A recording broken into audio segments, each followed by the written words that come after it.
শুভ দুপুরবেলা অশেষ ধন্যবাদ জানাচ্ছি আমার দেখা আলোচিত এখানে বসে আছেন জমজমা হাড্ডি হোটেলের প্রোপাইটার। জানাব আপনার নামটা বলবেন। আমার নাম মোহাম্মদ আমিনুল ইসলাম। খায়রুল ইসলাম। আমিনুল ইসলাম। আমিনুল ইসলাম। আমিন ভাই কেমন আছেন? আলহামদুলিল্লাহ আল্লাহ। আমিন ভাই আপনার এই ব্যবসা প্রতিষ্ঠানটি আছে কত বছর হয়েছে? আমার এই ব্যবসা প্রতিষ্ঠানটির বয়স হলো 1.5 মাস। 1.5 মাস হয়েছে। হাড্ডিটি পাপা করে কিন্তু আমিন ভাই আপনি এখানের মধ্যে চলে আসেন। আপনি যে জমজম হাড্ডি হোটেল নাম দিয়েছেন, এখানে হাড্ডি যে নামটা দেওয়া হয়েছে এটার বৈশিষ্ট্যটা কি আছে এখানে আপনার চ্যানেলে তুলে ধরবেন। আমিন ভাই এটা নেন, হাতে নেন। আলহামদুলিল্লাহ এখানে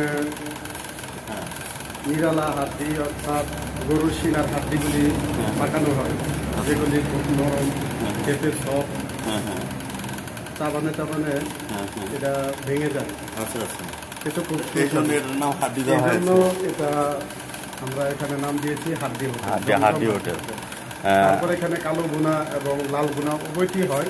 ওকে, সবই পাওয়া যায় আলহামদুলিল্লাহ। আলহামদুলিল্লাহ, খুব সুন্দর একটা নাম দিয়েছেন হাড্ডি, এবং কালো বোনা লাল বোনা সব কিছু পাওয়া যায়। শ্বশুরবাড়িতে যখন দেওয়া হয় তখন হাড্ডি বোনা নেওয়া যাওয়া হয় নাকি না সেটা বলুন। আপনারা নিতে পারবেন। না, আপনি শ্বশুরবাড়িতে যখন গিয়েছেন তখন নিয়ে গেছেন কিনা? না না, আমি নিয়ে যাইনি ইনশাআল্লাহ শ্বশুরদেরকে। এখানে আপনার কোন কোন ধরনের কাস্টমার আসে?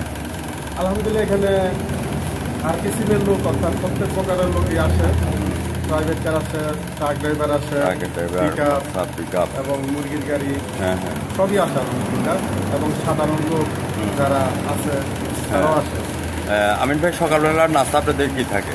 আমাদের এখানে সকালবেলার নাস্তা থাকে, পরোটা থাকে, সাথে ভাজি ডাল থাকে, তারপর গরু গোশত তো আছেই আলহামদুলিল্লাহ, তারপর আলু ভর্তা এবং শাক, ডাল, এরকম 3-4টা আইটেম থাকে। দুপুরেও কি একই আইটেম? না, দুপুরে তো আইটেম ভিন্ন, যেমন চিংড়ি মাছ থাকে, পোনা মাছ থাকে, হাড্ডি গুনা থাকে, লাল গুনা থাকে, কালো গুনা থাকে, তারপর কক মুরগ থাকে, আর বিক্রি করি না কক মুরগ থাকে, সোনালি কক। আমি যে আপনাকে চ্যানেল থেকে সাক্ষাৎকার নিচ্ছি, আপনার কাছে কেমন লাগছে? আলহামদুলিল্লাহ ভালো লাগছে, বড় ভাই আসছে আলহামদুলিল্লাহ। ভিউয়ার্স, আমিন ভাই আপনাকে অনেক ধন্যবাদ। ভিউয়ার্স, যারা আমার চ্যানেলের সামনে আছেন, আজ রাত 9:15 আমাদের চ্যানেল 9 থেকে আমিন ভাই সাক্ষাৎকারটি দেখে নেবেন।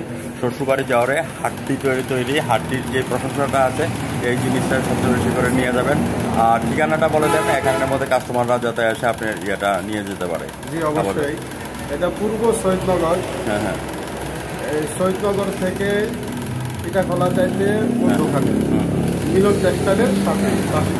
আপনাদের রান্নার পরিবেশন কেমন থাকে, বা পোকামাকড় বা কোনো ধরনের এই ধরনের আক্রমণ করে কিনা, বা পয় পরিষ্কারটা কেমন রাখে? জি আলহামদুলিল্লাহ, আমরা যথেষ্ট পরিমাণ পয় পরিষ্কার এবং পরিচ্ছন্ন, পোকামাকড় থেকে খুব হেফাজতে থাকছে। এই পর্যন্ত তো কোনো ম্যাজিস্ট্রেট বা কেউ এসে আপনাদেরকে হয়রানি করে না? আলহামদুলিল্লাহ আলহামদুলিল্লাহ, এগুলো হয় নাই। আমরা খুব চেষ্টা করি খুব ভালোভাবে পবিত্র জিনিস, অর্থাৎ নিজে যেটা খাবো হালাল ভাবে, হালাল ভাবে ইনশাল্লাহ নিজে ভালো খাবো, অপরকেও ভালো খাবো। নিজে যেটা খেতে পারবো। আমিন ভাই যে কথাটা বললেন, নিজে ভালো থাকবো, অপরকে ভালো রাখবো, এবং নিজে ভালো খাবো, অপরকেও ভালো খাবো। অবশ্যই ইনশাআল্লাহ। শ্বশুরবাড়ি যাওয়ারে হাড্ডির জিনিসগুলো তৈরি করে নিয়ে যাওয়ারে আজ রাত 9:15 চ্যানেল 9 থেকে আপনার আমিন ভাই সাক্ষাৎকারটা আপনি দেখে নেবেন। আমি সাংবাদিক ফরাদ ভাই বিদ্যা রেখা রাখছি। ভালো থাকেন, সুস্থ থাকেন, ধন্যবাদ আপনাকে। ইনশাআল্লাহ আলহামদুলিল্লাহ, দোয়া করবেন।